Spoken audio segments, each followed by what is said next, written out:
Œuvre de Maria Valtorta, tome 5, chapitre 352, intitulé Un pêcheur converti par Marie-Madeleine, le petit Benjamin, instruction sur le plus grand et sur les tout petits, modèle à ne pas scandaliser, le 6 décembre 1945. C'est juste au moment où le ciel et le lac sont incendiés par les feux du crépuscule qu'ils reviennent vers Capharnaüm. Ils sont contents, ils discutent. Jésus parle peu mais il sourit. Il constate que si le messager avait été plus précis, il leur aurait épargné du chemin. Mais ils disent aussi qu'ils ont été bien payés de leur fatigue.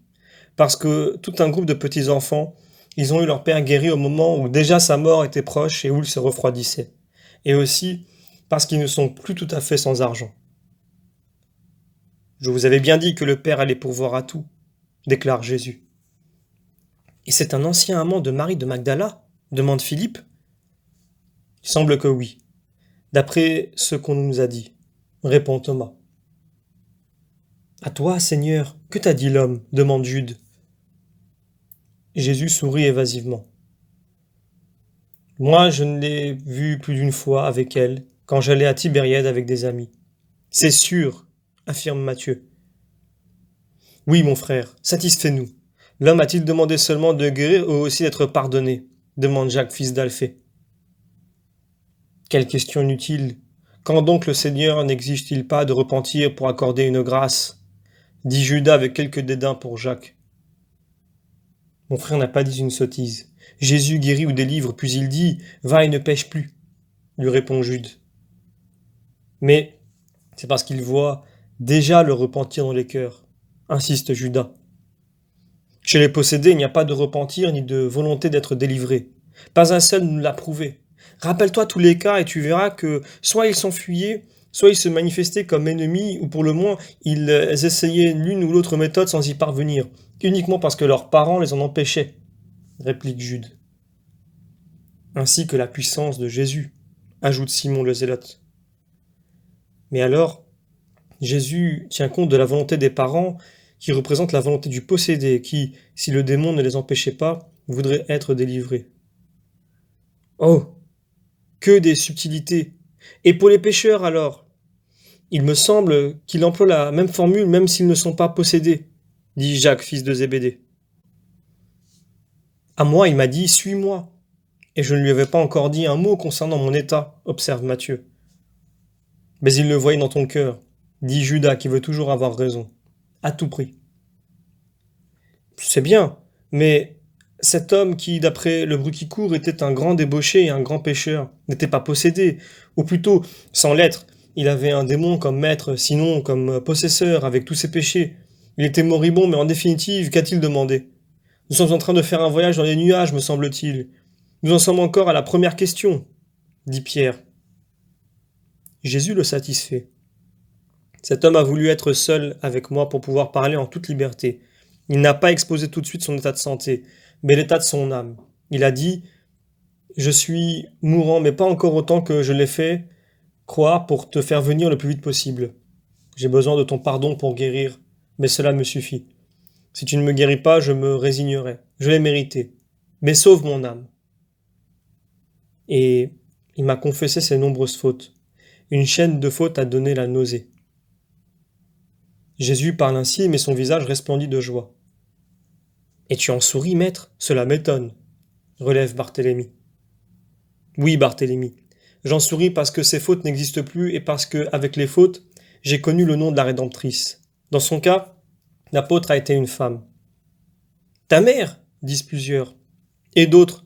« Jeanne, femme de Cousa. S'il allait souvent à Tibériade, il la connaît peut-être. » Jésus secoue la tête. Il lui demande. « Qui alors ?»« Marie, sœur de Lazare, » répond Jésus. « Elle est venue ici ? Pourquoi ne s'est-elle pas fait voir à l'un de nous ? » Elle n'est pas venue. Elle a écrit à son ancien complice. J'ai lu ses lettres. Toutes lui adressent la même supplication, de l'écouter, de se racheter comme elle-même s'est rachetée, de la suivre dans le bien comme il l'avait suivi dans la faute. Et ses paroles déchirantes le priaient de soulager l'âme de Marie du remords d'avoir séduit celle de son ami. Et elle l'a converti à tel point qu'il s'était retiré dans sa maison de campagne pour vaincre les tentations de la ville. La maladie, qui venait davantage de ses remords que de son état physique, a fini de le préparer à la grâce. Voilà. Êtes-vous satisfait maintenant? Comprenez-vous pourquoi je souris? Oui, maître, disent-ils tous. Puis voyant que Jésus allonge le pas comme pour s'isoler, ils se mettent à bavarder entre eux. Ils sont déjà en vue de Capharnaüm lorsque, au carrefour de la route qu'ils suivent avec celle qui longe le lac en venant de Magdala, ils croisent des disciples venus à pied de Tibériade en évangélisant. Tous sont là sauf Marziam, des bergers et Manaën qui sont allés de Nazareth à Jérusalem avec les femmes. Les disciples sont même plus nombreux à cause de quelques éléments qui se sont unis à eux au retour de leur mission et qui amènent avec eux de nouveaux prosélytes de la doctrine chrétienne. Jésus les salue avec douceur, mais aussitôt il s'isole de nouveau dans une méditation et une oraison profonde, en s'avançant de quelques pas. Les apôtres de leur côté s'unissent aux disciples, surtout aux plus influents, à savoir Étienne, Hermas, le prêtre Jean, Jean le scribe, Timon, Joseph d'Emmaüs, Hermasté, qui d'après ce que je comprends vole sur le chemin de la perfection, Abel de Bethléem, de Galilée, dont la mère se trouve dans la foule avec d'autres femmes, les disciples et les apôtres, eux, échangent questions et réponses sur ce qui est arrivé depuis qu'ils se sont quittés. C'est ainsi qu'ils parlent de la guérison et de la conversion d'aujourd'hui, et du miracle du statère dans la bouche du poisson. Ce dernier, en raison des circonstances qui sont à son origine, déclenche une grande conversation qui se propage d'un rang à l'autre comme un feu qui prend dans des feuilles sèches. Jésus dit: Vous placerez ici la vision du 7 mars 1944. Le petit Benjamin de Capharnaüm, sans le commentaire. Et vous poursuivrez avec le reste de la leçon et de la vision. Continue. Je vous avertis tout d'abord que je mets la dernière phrase, la vision s'arrête ici, etc. Ce serait hors de propos puisque la vision reprend. Le 7 mars 1944. Je vois Jésus parcourir un chemin de campagne, suivi et entouré de ses apôtres et de disciples. Non loin, le lac de Galilée, paisible et bleu, brille sous un beau soleil de printemps ou d'automne, car il n'est pas violent comme un soleil d'été. Mais je dirais plutôt que c'est le printemps, car la nature est très fraîche et n'a pas ces tons dorés et mourants que l'on voit en automne.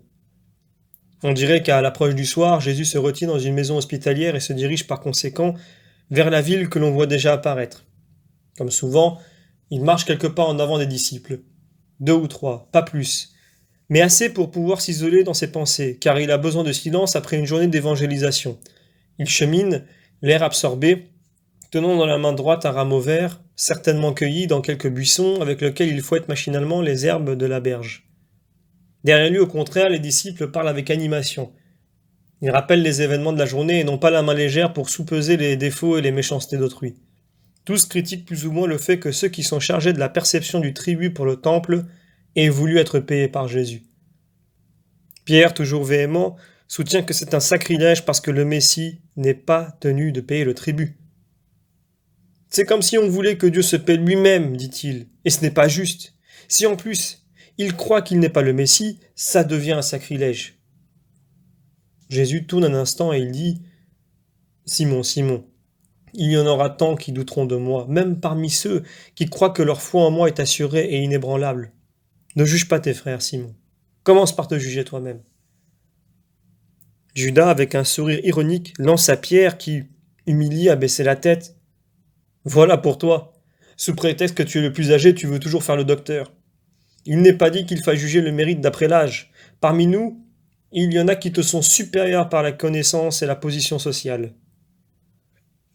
Il s'allume une discussion sur les mérites respectifs. Un tel se vante d'avoir été parmi les premiers disciples, un tel fonde sa valeur sur la situation importante qu'il a quittée pour suivre Jésus, un tel dit que personne n'a autant de droits que lui parce que personne ne s'est converti comme lui en passant de la situation de publicain à celle de disciple. La discussion se prolonge et si je ne craignais pas d'offenser les apôtres, je dirais qu'elle prend les allures d'un véritable procès. Jésus s'en désintéresse. Il semble ne plus rien entendre. Entre-temps, ils sont arrivés aux premières maisons de la ville que je sais être Capharnaüm. Jésus continue et les autres, derrière, sont toujours en pleine discussion. Un enfant de 7 à 8 ans court derrière Jésus en sautillant. Il le rejoint en dépassant le groupe plus qu'animé des apôtres. C'est un bel enfant aux cheveux châtain foncé, court et tout bouclé.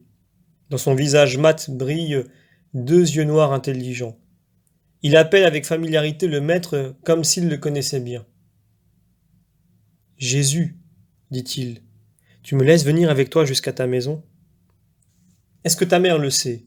Demande Jésus en le regardant avec un doux sourire. Elle le sait. Vraiment? Jésus, tout en souriant, le fixe d'un regard pénétrant. Oui, Jésus, vraiment. Alors viens. L'enfant fait un saut de joie et saisit la main gauche de Jésus que Jésus lui tend. C'est avec une amoureuse confiance que l'enfant glisse sa petite main brume dans la longue main de mon Jésus. Je voudrais bien en faire autant moi-même. Raconte-moi une belle parabole, Jésus, dit l'enfant en sautant aux côtés du maître et en l'observant par en dessous avec un petit visage rayonnant.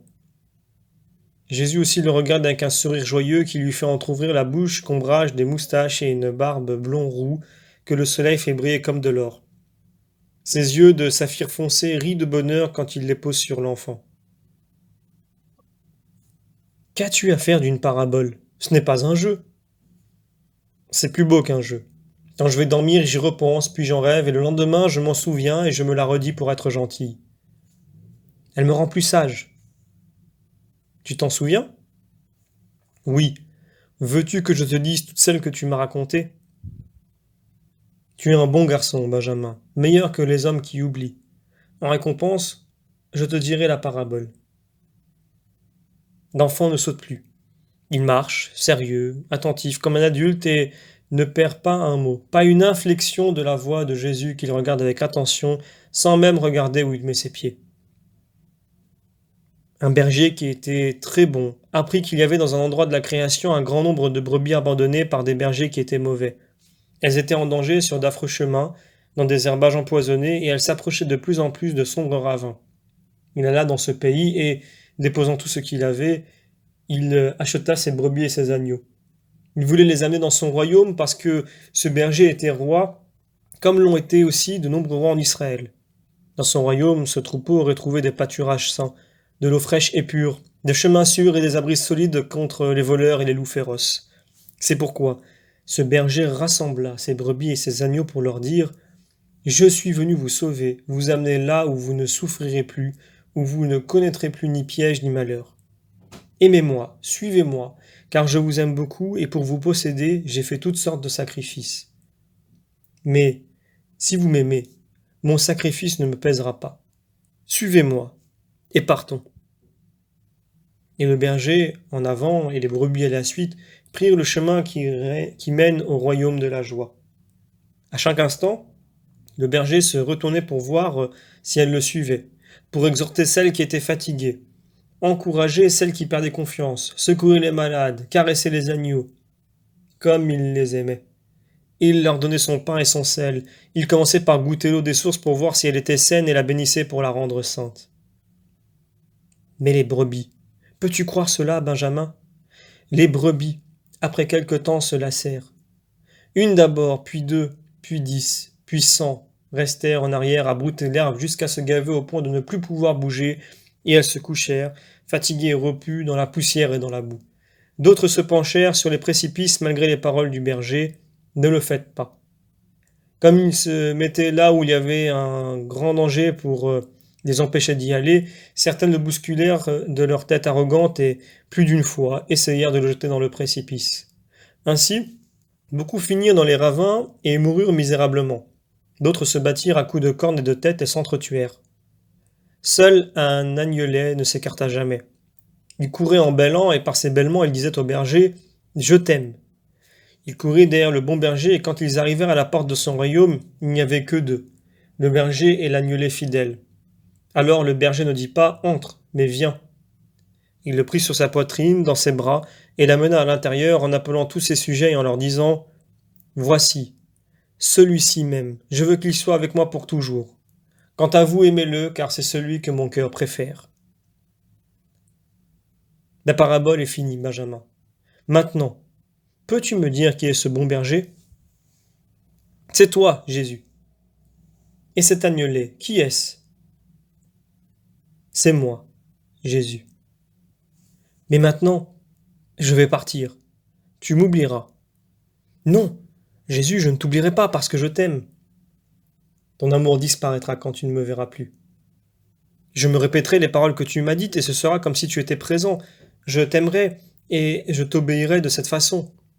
Et dis-moi, Jésus, toi tu te souviendras de Benjamin? Toujours. Comment feras-tu pour te souvenir? Je me dirai que tu m'as promis de m'aimer et de m'obéir, et je me souviendrai ainsi de toi. Et tu me donneras ton royaume? Si tu es bon, oui. Je serai bon. Comment feras-tu? La vie est longue. Mais tes paroles sont si bonnes. Si je me les dis et si je fais ce qu'elles me disent de faire, je me garderai bon toute ma vie, et je le ferai parce que je t'aime. Quand on aime bien, ce n'est pas fatigant d'être bon. Je ne me fatigue pas d'obéir à maman parce que je l'aime. Je ne me fatiguerai pas d'être obéissant pour toi parce que je t'aime. Jésus s'est arrêté pour regarder le petit visage enflammé par l'amour plus que par le soleil. La joie de Jésus est si vive qu'on dirait qu'un autre soleil s'est allumé dans son âme et irradie par ses pupilles. Il se penche et dépose un baiser sur le front de l'enfant. Jésus s'est arrêté devant une petite maison modeste avec un puits devant. Il va ensuite s'asseoir près du puits et c'est là que le rejoignent les disciples qui sont encore en train de mesurer leurs prérogatives respectives. Jésus s'est arrêté devant une petite maison modeste avec un puits devant. Il va ensuite s'asseoir près du puits et c'est là que le rejoignent les disciples qui sont encore en train de mesurer leurs prérogatives respectives. Jésus les regarde, puis il les appelle. Venez autour de moi et écoutez le dernier enseignement de la journée, vous qui célébrez sans cesse vos mérites et pensez à vous adjuger une place en rapport avec eux. Vous voyez cet enfant? Il est dans la vérité plus que vous. Son innocence lui donne les clés pour ouvrir les portes de mon royaume.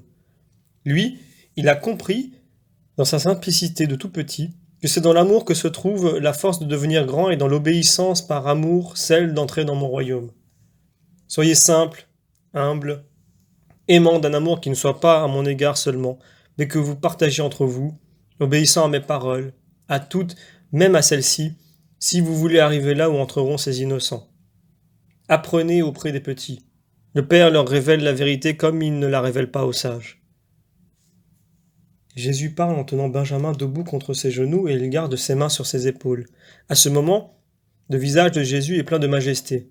Il est sérieux, pas courroucé, mais sérieux. C'est vraiment le maître. Le dernier rayon du soleil nimbe sa tête blonde.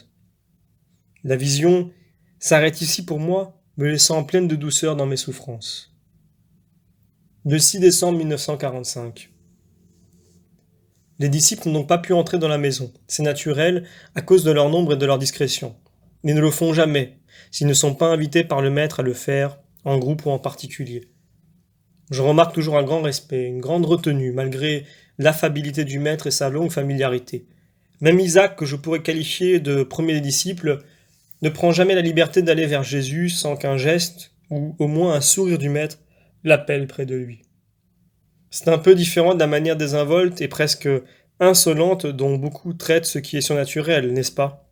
C'est là un commentaire personnel que je trouve juste, car je n'apprécie pas que les gens aient, devant quelque chose qui nous dépasse, des manières que nous n'avons pas envers nos égaux, les hommes, quand ils sont, tant soit peu, au-dessus de nous. Mais enfin, allons de l'avant. Donc les disciples se sont dispersés sur la rive du lac pour acheter du poisson pour le dîner, du pain et tout ce qu'il faut. Jacques, fils de Zébédée, revient aussi et il appelle le maître, qui est assis sur la terrasse avec Jean, accroupi à ses pieds, dans un entretien plein de douceur et d'abandon. Jésus se lève et se penche au-dessus du parapet. Jacques dit « Que de poissons, maître ! Mon père dit que ton arrivée a béni les filets. Regarde, tout ça est pour nous. » Il montre un panier de poissons argentés. Que Dieu lui donne des grâces pour sa générosité. Préparez-les et nous irons sur la rive après le dîner avec les disciples. Ainsi font-ils. Le lac est noir dans la nuit, en attendant la lune qui se lève tard. On ne le voit pas, mais on entend son murmure, son clapotis contre les rochers du rivage. Seules les incroyables étoiles des nuits d'Orient se mirent dans ces eaux tranquilles. Ils s'asseyent en cercle autour d'une petite barque renversée sur laquelle est assis Jésus. Des petits fanaux débarquent à portée ici, au milieu du cercle, éclairent à peine les visages les plus proches. Celui de Jésus est tout éclairé par en dessous, par un fanal placé à ses pieds, et tous peuvent ainsi le voir quand il s'adresse à l'un ou à l'autre. Au début, c'est une conversation sans façon, familière, mais ensuite elle prend le ton d'une instruction. Jésus le dit même ouvertement. « Venez écouter, d'ici peu nous nous séparerons et je veux vous instruire encore pour mieux vous former. » Aujourd'hui, je vous ai entendu discuter et ce n'était pas toujours avec charité. J'ai déjà donné cette instruction au premier d'entre vous, mais je veux vous la donner à vous aussi et cela ne fera pas de mal au premier de la réentendre. Maintenant, le petit Benjamin n'est pas ici contre mes genoux. Il dort dans son lit et il fait ses rêves innocents. Mais peut-être son âme candide est-elle tout de même parmi nous. Mais supposez que lui ou quelque autre enfant soit ici pour vous servir d'exemple. Vous, dans votre cœur, vous avez tous une idée fixe. Être le premier dans le royaume des cieux. Une curiosité, savoir qui sera ce premier et enfin un danger. Le désir encore humain de s'entendre répondre « Tu es le premier dans le royaume des cieux » par des compagnons complaisants ou par le maître, surtout par le maître, dont vous connaissez la véracité et la connaissance de l'avenir. N'est-ce pas exact? Les questions tremblent sur vos lèvres et vivent au fond de votre cœur. Pour votre bien, le maître accepte cette curiosité, bien qu'il ait horreur de céder aux curiosités humaines. Votre maître n'est pas un charlatan que l'on interroge pour 2 piécettes au milieu du vacarme d'un marché. Ce n'est pas un homme possédé par l'esprit du python qui se procure de l'argent en faisant le devin, pour répondre aux esprits étriqués de ceux qui veulent connaître l'avenir pour savoir comment se diriger. L'homme ne peut se diriger par lui-même, c'est Dieu qui le dirige si l'homme a foi en lui. Et il ne sert à rien de connaître l'avenir ou de croire qu'on le connaît si ensuite on n'a pas le moyen de changer l'avenir prophétisé. Il n'y a qu'un moyen. Priez le Père et Seigneur pour que sa miséricorde nous aide. En vérité, je vous dis qu'une prière confiante peut changer un châtiment en bénédiction. Mais celui qui a recours aux hommes pour pouvoir en tant qu'homme, et avec des moyens humains, changer l'avenir, ne sait pas du tout prier ou très mal. Mais cette fois-ci, comme votre curiosité peut permettre un bon enseignement, j'y réponds, bien que j'ai horreur des questions indiscrètes et irrespectueuses. Vous vous demandez lequel d'entre nous est le plus grand dans le royaume des cieux? Moi, je supprime la limite du « d'entre nous » pour élargir la question à la dimension du monde entier, présent et futur, et je réponds « le plus grand dans le royaume des cieux est le plus petit des hommes », c'est-à-dire celui que les hommes considèrent comme le plus petit. Celui qui est innocent, simple, humble, confiant, ignorant, donc l'enfant, ou celui qui sait trouver une âme d'enfant. Ce n'est pas le savoir, ni la puissance, ni la richesse, ni l'activité, même si elle est bonne, qui vous rendront le plus grand dans le royaume bienheureux, mais d'être comme des tout petits par l'amour, l'humilité, la simplicité, la foi. Observez comme les enfants m'aiment et imitez-les, comme ils croient en moi et imitez-les, comme ils se souviennent de ce que je dis et imitez-les, comme ils font ce que j'enseigne et imitez-les, comme ils ne s'enorgueillissent pas de ce qu'ils font et imitez-les, comme ils n'ont pas de jalousie pour moi ni pour leurs compagnons, imitez-les. En vérité, je vous dis que si vous ne changez pas votre manière de penser, d'agir et d'aimer, et si vous ne changez pas sur le modèle des tout-petits, vous n'entrerez pas dans le royaume des cieux.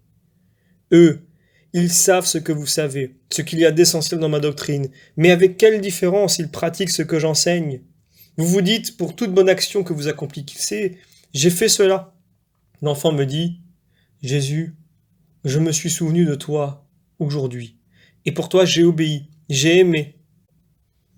J'ai retenu mon envie de me battre, et je suis content parce que toi, je le sais, tu sais quand je suis bon et tu en es content. Considérez encore les enfants quand ils agissent mal, avec quelle humilité ils me l'avouent. Aujourd'hui, j'ai été méchant, et cela me déplaît parce que je t'ai fait de la peine. Ils ne se cherchent pas d'excuses. Ils savent que je sais. Ils croient. Ils souffrent de ma douleur.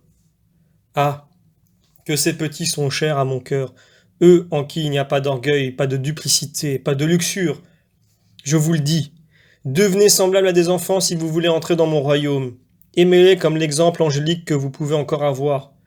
Vous devriez être comme des anges. En guise d'excuse, vous pourriez dire Nous ne voyons pas les anges. Mais Dieu vous donne des enfants comme modèle, et eux, vous les avez parmi vous.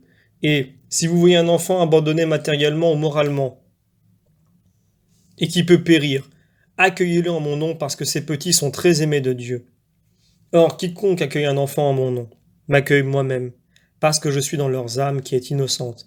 Et celui qui m'accueille, accueille celui qui m'a envoyé, le Seigneur très haut. Et gardez-vous de scandaliser l'un de ces petits dont l'œil voit Dieu. On ne doit jamais scandaliser personne. Mais malheur, 3 fois malheur, à celui qui déflore la candeur ignorante des enfants. Laissez-les être des anges, le plus que vous pouvez. Le monde et la chair sont trop répugnants pour l'âme qui vient des cieux. Et l'enfant, par son innocence, est encore toute âme. Respectez l'âme de l'enfant, et son corps lui-même, comme vous respectez un lieu sacré. L'enfant lui aussi est sacré, car il a Dieu en lui.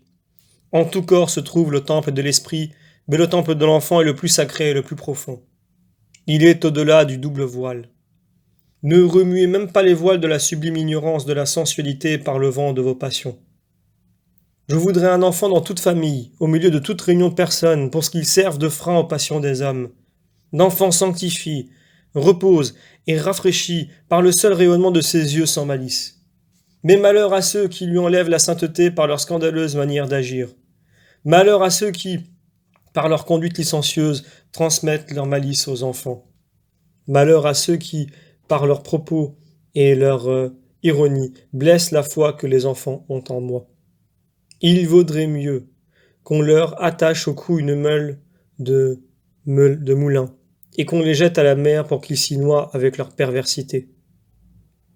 Malheur au monde pour les scandales qu'ils causent aux innocents, car s'il est inévitable qu'il arrive des scandales, malheur à l'homme qui les provoque par sa faute. Personne n'a le droit de faire violence à son corps et à sa vie, car la vie et le corps viennent de Dieu, et lui seul a le droit d'en prendre une partie ou le tout. Pourtant je vous dis que si votre main est pour vous incitation au péché, il vaut mieux que vous la coupiez, que si votre pied vous porte à causer du scandale, il est bon que vous le coupiez. Entrez manchot ou boiteux dans la vie, vaut mieux pour vous que d'être jeté au feu éternel avec vos 2 mains et vos 2 pieds. Et il ne suffit pas d'un pied ou d'une main coupée. Faites couper aussi l'autre main ou l'autre pied pour ne plus donner le mauvais exemple et pour avoir le temps de vous repentir avant d'être jeté là où le feu ne s'éteint pas et ronge comme un ver pour l'éternité. Et si c'est votre œil qui est pour vous occasion de scandale, arrachez-le. Il vaut mieux être borgne que d'être en enfer avec les 2 yeux. Avec un seul œil ou même sans aucun, arrivé au ciel, vous verrez la lumière, alors qu'avec les 2 yeux du vice, vous verrez en enfer ténèbres et horreur, et rien d'autre. Rappelez-vous de tout cela, ne méprisez pas les petits, ne les scandalisez pas, ne vous moquez pas d'eux. Ils valent mieux que vous, car leur ange ne cesse de voir Dieu qui leur dit les vérités qu'ils doivent révéler aux enfants et à ceux qui ont un cœur d'enfant. Et vous, comme des enfants, aimez-vous les uns les autres, sans dispute, sans orgueil. Restez en paix entre vous. Ayez un esprit de paix pour tous. Vous êtes frères au nom du Seigneur et non pas ennemis. Il ne doit pas y avoir d'ennemis pour les disciples de Jésus. L'unique ennemi, c'est Satan. Pour lui, soyez des ennemis implacables, entrez en lutte contre lui et contre les péchés qui amènent Satan dans les cœurs. Soyez infatigables dans le combat contre le mal, quelle que soit la forme qu'il prenne, et patients. Il n'y a pas de limite au travail de l'apôtre, car le travail du mal ne connaît aucune limite. Le démon ne dit jamais « c'est assez, maintenant je suis fatigué, je me repose ». Lui, il est inlassable. Il passe, agile comme la pensée, et plus encore, d'un homme à un autre. Il essaie et prend, il séduit, il tourmente, il n'accorde aucun répit. Il assaille traîtreusement et il s'abat, si l'on n'est pas plus que vigilant. Parfois il s'installe en conquérant à cause de la faiblesse de celui qui l'assaille. D'autres fois, il entre en ami parce que la manière de vivre de la proie qu'il recherche est déjà telle qu'elle est une alliance avec l'ennemi. Une autre fois, chassé par quelqu'un, il cherche et tombe sur une proie plus facile pour se venger de l'échec que Dieu ou un serviteur de Dieu lui a fait subir. Mais vous devez vous dire comme lui. Pour moi, pas de repos. Lui, pour peupler l'enfer, ne se repose pas. Vous ne devez pas vous reposer afin de peupler le paradis. Ne lui laissez pas de répit. Je vous prédis que plus vous le combattrez, plus il vous fera souffrir, mais vous ne devez pas en tenir compte. Il peut parcourir la terre, mais il n'entre pas au ciel. Là, il ne vous causera plus d'ennui, et là seront tous ceux qui l'auront combattu. Jésus s'interrompt brusquement et demande: Mais pourquoi donc ennuyez-vous toujours Jean? Que veulent-ils de toi? Jean rougit comme une flamme et Barthélemy, Thomas, Judas baissent la tête en se voyant découverts. Eh bien? Demande impérieusement Jésus. Maître, mes compagnons veulent que je te dise quelque chose. Parle donc. Aujourd'hui, pendant que tu étais chez ce malade et que nous parcourions le pays comme tu l'avais dit, nous avons vu un homme qui n'est pas ton disciple et que nous n'avons même jamais remarqué parmi ceux qui écoutent tes enseignements. Il chassait des démons en ton nom dans un groupe de pèlerins qui allaient à Jérusalem, et il y parvenait. Il a guéri quelqu'un qui avait un tremblement lui interdisant tout travail, et il a rendu la parole à une fillette qui avait été assaillie dans le bois par un démon qui avait pris la forme d'un chien et qui lui avait lié la langue. Il disait: Va-t'en, démon maudit, au nom du Seigneur Jésus, le Christ, roi de la souche de David, roi d'Israël. C'est lui le sauveur, le vainqueur, fuis devant son nom. Et le démon, s'enfuyant réellement, nous nous sommes fâchés, nous lui avons interdit. Il nous a rétorqué: Qu'est-ce que je fais de mal? J'honore le Christ en débarrassant son chemin des démons qui ne sont pas dignes de le voir. Nous lui avons répondu: Tu n'es pas exorciste en Israël et tu n'es pas disciple du Christ. Il ne t'est pas permis de faire cela. Il a repris: Il est toujours permis de faire le bien. Et s'est révolté contre notre injonction en disant: Je continuerai à faire ce que je fais. Voilà, il voulait que je te rapporte cela, surtout maintenant que tu as dit qu'au ciel il y aura tous ceux qui ont combattu Satan. C'est bien. Cet homme en fera partie. Il en fait déjà partie. Il avait raison et vous aviez tort. Les chemins du Seigneur sont infinis, et il n'est pas dit que seuls ceux qui prennent la voie directe arriveront au ciel. En tout lieu et en tout temps, en de mille manières, il y aura des créatures qui viendront à moi, et peut-être même par une route qui au début était mauvaise. Mais Dieu verra la droiture de leur intention et les conduira sur le bon chemin. De même, il y aura qui, par l'ivresse de la triple concupiscence, sortiront de la bonne route et en prendront une autre qui les éloigne ou même qui les déroute complètement. Vous ne devez donc jamais juger vos semblables. Dieu seul voit. Faites en sorte, vous, de ne pas sortir de la bonne voie où la volonté de Dieu, plutôt que la vôtre, vous a placé.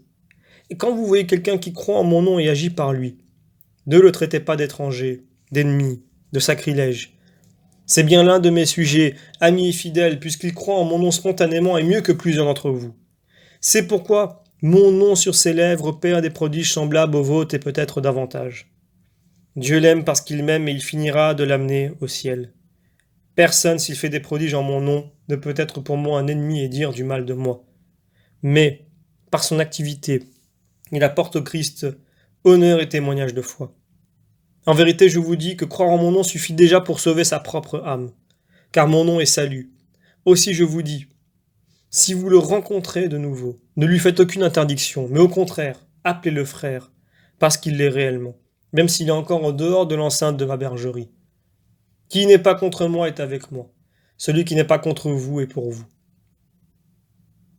Nous avons péché, Seigneur? Demande Jean, contrit. Non. Vous avez agi par ignorance mais sans malice. Il n'y a donc pas de faute.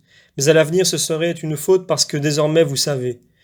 Et maintenant, allons dans nos maisons. Que la paix soit avec vous. Si vous le jugez bon, vous pouvez mettre, à la suite de la vision d'aujourd'hui, la dictée qui suit celle du petit Benjamin, du 7 mars 1944. À vous de voir. Le 7 mars 1944. Jésus ajoute: Ce que j'ai dit à mon petit disciple, je vous le dis aussi à vous. Le royaume appartient aux agneaux fidèles qui m'aiment et me suivent sans se perdre dans des illusions, qui m'aiment jusqu'à la fin. Et je vous répète ce que j'ai dit à mes disciples adultes. Apprenez auprès des petits. Ce n'est pas le fait d'être savant, riche, audacieux qui vous fera conquérir le royaume des cieux.